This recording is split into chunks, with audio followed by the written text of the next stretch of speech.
吴飞燕心中已经有了不祥的预感，不是她不相信大长老的实力，只是最近面对神秘敌人，她的气运属实差到了极致，无数次暗中交手，吃亏的一直都是己方，不止4大伯爵全部折戟，甚至死士驻地也接二连三的被连根拔起。最可气的是，自己派出了大量人力物力，到处追查都没有查到任何线索。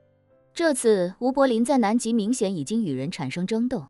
所以他本能觉得吴柏林可能凶多吉少，毕竟对方有多少人自己还不清楚，但吴柏林的情况他很清楚。吴柏林去南极的时候是孤身一人，而且前段时间还差点被美军追杀围剿，这些情况都能反映出吴柏林的境遇很可能充满荆棘，如今又与其他修士鏖战，大概率凶多吉少。这时吴天林表情疑惑地说，英主，大长老他独自去南极，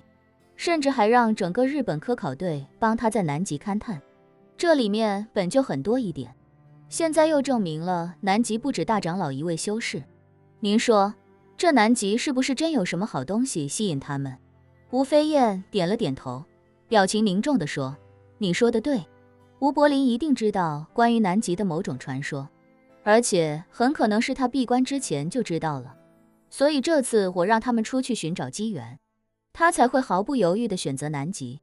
说着，吴飞燕又分析道，看来知道这个传说的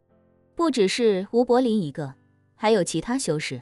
说到这里，吴飞燕心中已经有些抓心挠肝，知道南极一定有大秘密，但究竟是什么秘密，他现在还一头雾水。他迫不及待想要知道，南极究竟是什么在吸引吴柏林，究竟是什么在吸引其他修士。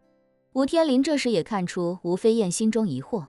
赶紧上前一步，低声问，厅主，要不要把另外2位长老调去南极一探究竟？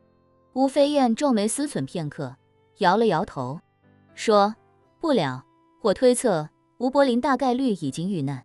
派他们过去只会扰乱军心，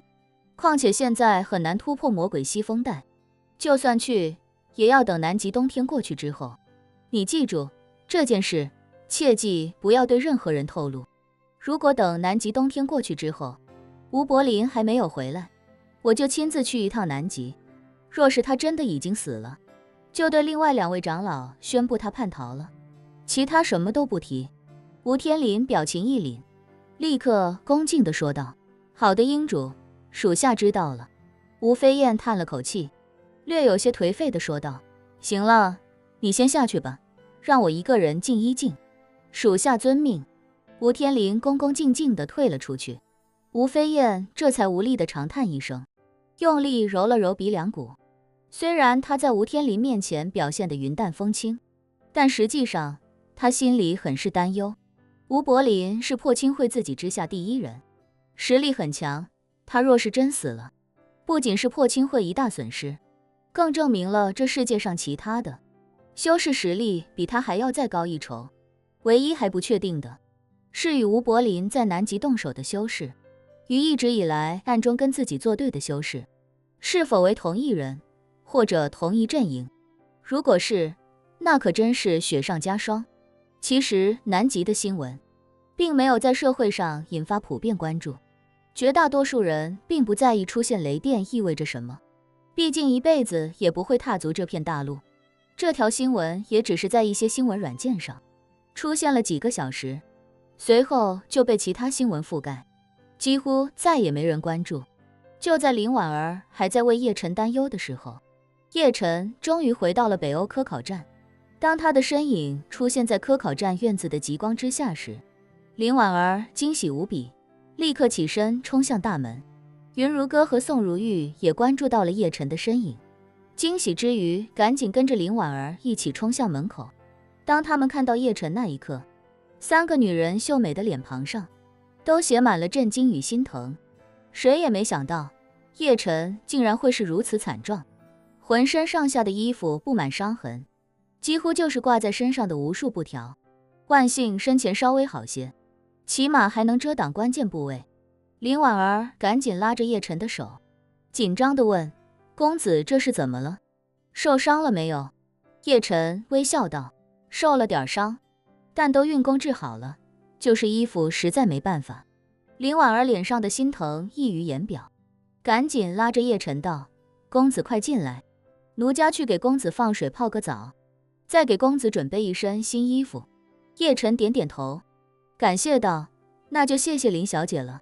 林婉儿忙说，公子跟奴家还有什么好客气的？林婉儿说完，赶紧转身去了浴室。也就北欧这种小资国家的科考站能在这种资源稀缺的地方搞个小型浴室出来，大部分比较务实的国家充其量也就是配个淋浴。叶晨知道自己现在看着十分狼狈，多少也有些不雅，于是便先好好泡了个澡，把自己洗干净，又换上一身干净衣服，这才回到大厅。3个女人都等在这里，显然对她的遭遇非常好奇。林婉儿甚至煮了一壶新茶，柔声对叶晨说，公子来喝杯茶吧，顺便也告诉奴家还有云小姐、宋小姐究竟发生了什么。叶晨一边用毛巾擦拭着湿漉漉的头发，一边点头笑道，好。他来到林婉儿身边坐下，接过林婉儿递来的一杯茶，他抿了一口，便对3人说，我在南下的途中遇到了破清会的那位长老，双方激战一番，万幸活了下来。云如歌惊呼，破清会的长老，3大长老中任意一人修为都比4大伯爵高得多，叶先生竟能从长老手中逃脱，实在是太不可置信了。叶晨笑道，不是逃脱，是反杀，那长老已经被我干掉了。